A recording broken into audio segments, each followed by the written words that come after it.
Extreme weather conditions, as have been reported by United Nations all around the world.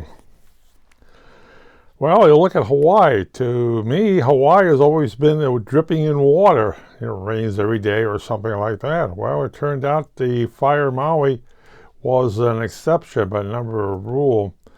It dried out. It had drought. Drought in Hawaii? Yeah, drought in Hawaii. So when a fire started, it really moved. Of course, it also helped with the wind, but that was an extreme weather condition also. And it simply burned thousands of homes. And anybody caught into that basically a 1,000-degree fire will turn you to ash. And they're still missing, 1,000 people they started off with, but they only have like 150 dead they know of, and 350 missing, gone, nowhere. And that's one of the things. In Brazil, they got 6 inches of rain, parts of it, which meant the Brazilian river, Amazon River, flooded, overstaged. And in cities, they got 6 inches of rain, which of course multiplied. Monsoon in Asia, they get 6 inches of rain during the time. They got 6 feet of rain. As the glaciers melt in Alaska, all rivers are turning into torrents, flood stage.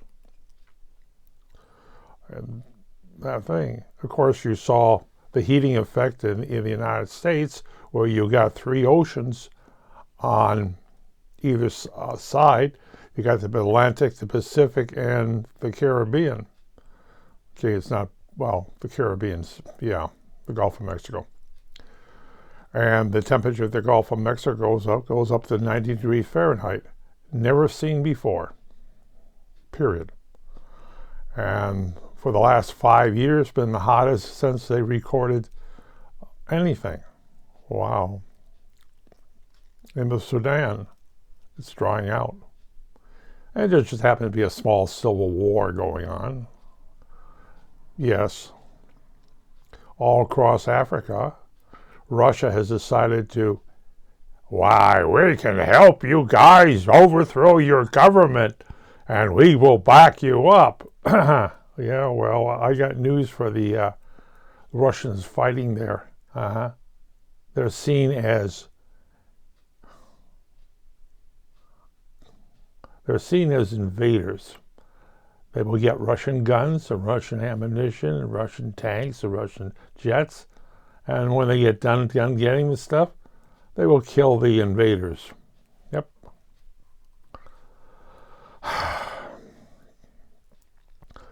South Africa has seen the same thing. Drying out of farmland that used to get rain. Hasn't rained here in months. Stuff doesn't grow. Across Mexico, the same thing. And all the South Central America, same thing.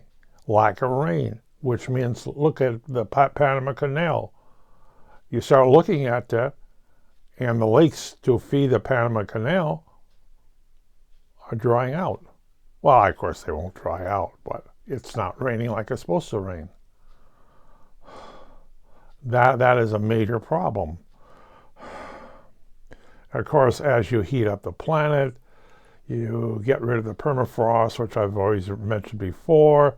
You get rid of the permafrost. Anything upon the permafrost sways as the permafrost melts. All that ice melts.